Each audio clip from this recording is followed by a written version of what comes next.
어디까지나 삼성전자는 삼성전자입니다.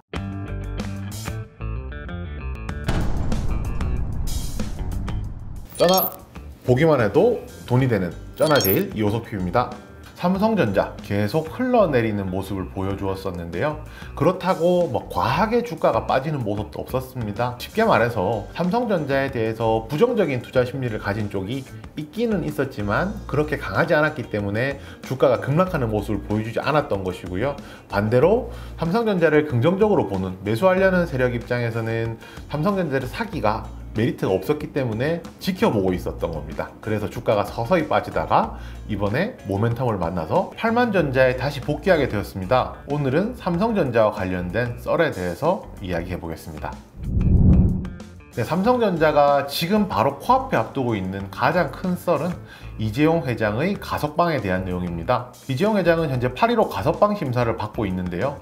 여기서 명확하게 할 것은 가석방과 사면은 분명히 다르다는 것입니다. 사면은 대통령이 정하는 것으로 앞으로 남아있는 형기가 다 없어져서 이제 징역이 끝나는 것이고요. 가석방은 현재 60%의 징역을 살았을 때 심사에 들어갈 수가 있고 법무부 장관이 심사를 하는데 가석방이 되게 된다면 나머지 40%의 형을 사회에서 교도소 밖에서 이제 나머지를 보내게 되는 것인데요. 가장 이상적인 것은 사면이겠지만은 그것이 아니라 가석방이라도 어딥니까? 삼성전자는 최근에 오너리스크, 주인이 없으니까 회사가 안 돌아간다 이런 이야기들을 계속 받아왔었는데요. 그리고 이 부분이 삼성전자의 발목을 잡는 요인 중에 하나였다는 걸 생각해 본다면 결국 가석방이 된다라고 하면 삼성전자가 할 수 있는 운신의 폭이 훨씬 더 넓어질 것입니다. 현재 가장 당면한 과제는요, 미국에 있는 반도체 2공장 부지 선정부터입니다.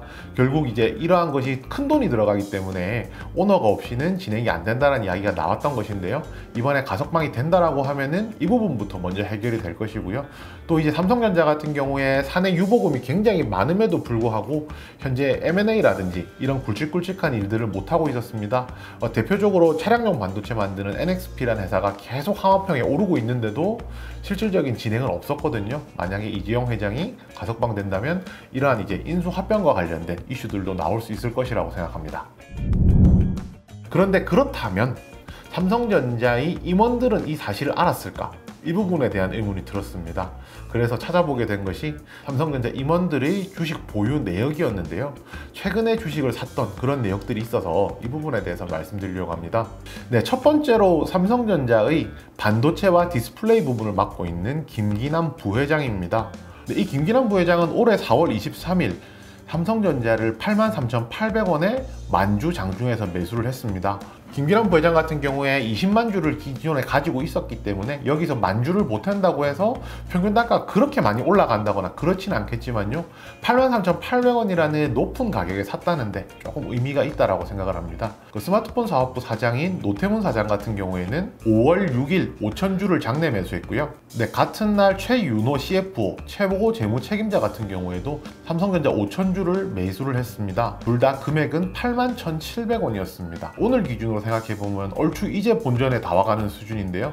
이 둘 같은 경우에는 기존의 삼성전자 지분을 보유를 하지 않고 있었기 때문에 82,000원대 주식을 산 셈이거든요. 과연 경영진들은 왜 8만원이 넘는 가격에서 주식을 샀을까? 이런 의문이 조금 들기는 합니다. 당연히 주식을 사는 이유는 매수가보다 더 비싸게 팔려고 주식을 사는 의미가 있을 것이고요. 그렇다라고 하면은 경영진도 실제로는 10만 전자를 생각하지 않았나? 저의 내피셜이지만은 그런 의구심이 들기도 합니다. 삼성전자가 최근에 본업도 열심히 하고 있지만 부업도 굉장히 열심히 하고 있습니다. 이번 일주일간 주식시장은 사실상 삼성전자가 떡밥을 계속 던져줬다고 해도 될 정도로 굉장히 이슈가 많았는데요. 첫 번째는 삼성 바이오로직스와 관련된 내용입니다. 미국 모더나의 코로나19 백신 위탁 생산을 맡았습니다. 그런데 생산을 하는 데 있어서 차질이 빚어질 수가 있기 때문에 이것을 삼성전자가 지원해 주겠다라고 이야기를 한 것인데요.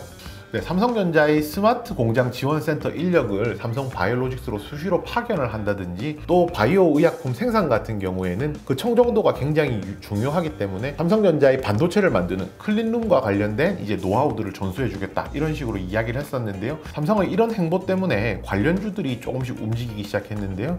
모더나와 같은 계열의 mRNA 백신을 만들고 있는 아이진이라든지 서린바이오가 주가가 상승하는 모습을 보여주었고요. 삼성전자의 이제 클린룸 납품하고 있는 시스웍 같은 경우에도 시장의 큰 관심을 받았습니다. 네, 삼성전자는 코인에도 관심이 많습니다. 한국은행의 디지털 화폐 CBDC의 모의 실험에도 참여하겠다는 소식이 전해졌는데요. 인터넷이 연결되지 않은 상태에서 삼성 갤럭시를 통해서 전자화폐가 결제가 가능한지 이 부분에 대한 테스트를 한다라고 합니다. 결국 삼성전자가 블록체인 기술까지 관심을 가지고 있다, 이렇게 정리를 할 수 있을 것 같거든요. 현재 국내에서는 삼성전자, 카카오가 블록체인 기술에 있어서 가장 앞서 나가고 있습니다. 한국은행의 디지털 화폐 실험까지 참여했다는 것을 보았을 때 이 부분으로 이제 앞으로 사업 영역이 더 확장될 수 있는 가능성도 충분히 있다라고 판단이 됩니다. 네, 그리고 메타버스에도 삼성전자가 큰 떡밥을 남겼는데요. 바로 메타버스 얼라이언스에 삼성전자가 참여한다는 소식이었습니다. 이 소식이 나오고 나서 메타버스 관련주들이 급등하는 모습을 보여주었었는데요. 그 정도로 좀 파급력이 큰 이슈였다라고 할 수가 있습니다. 이 메타버스 얼라이언스라는 것은 정부 지원 그리고 민간 이렇게 연합을 해서 결국 메타버스 생태계를 만들겠다는 것이거든요. 거기에 삼성전자가 참여했다는 것, 그리고 사실 삼성전자 같은 경우에는 이러한 메타버스 플랫폼이 갖추어졌을 때 거기에 접근할 수 있는 장비라든지 이런 것들을 제조를 하고 있기 때문에 앞으로 여기서 확장성이 더 크다라고 볼 수 있습니다. 결국 삼성전자는 최근에 가장 핫한 이슈인 바이오, 가상화폐, 메타버스까지 모든 것들을 건드리고 있는 상황이고요. 그렇게 되면 사업이 앞으로 점점 더 확장될 수 있는 여지도 있고요. 이에 따라서 추가적인 주가 상승 모멘텀 또한 나올 수 있을 것이라고 기대를 하고 있습니다. 네, 저희 채널을 통해서 삼성전자에 대한 영상을 여러 편 찍었는데요. 많은 분들께서 삼성전자에 대해서 여전히 걱정을 하고 계십니다. 그렇지만 중요한 점은 이겁니다. 삼성전자가 아예 시장에서 이제 외면받게 된다라고 했으면 주가가 서서히 떨어지는 것이 아니라 한 번에 급락을 하면서 사실상 많은 수급들이 이탈을 했을 것입니다. 그렇지만 가격이 빠질 때마다 매수를 해주는 그런 주체들이 분명히 존재를 하고 있거든요. 그런 관점에서 삼성전자가 아직 끝이라고 이야기하기에는 그 시간이 한참 더 많이 남은 것 같습니다. 어디까지나 삼성전자는 삼성전자입니다. 오늘 준비한 내용은 여기까지입니다. 모두 성투!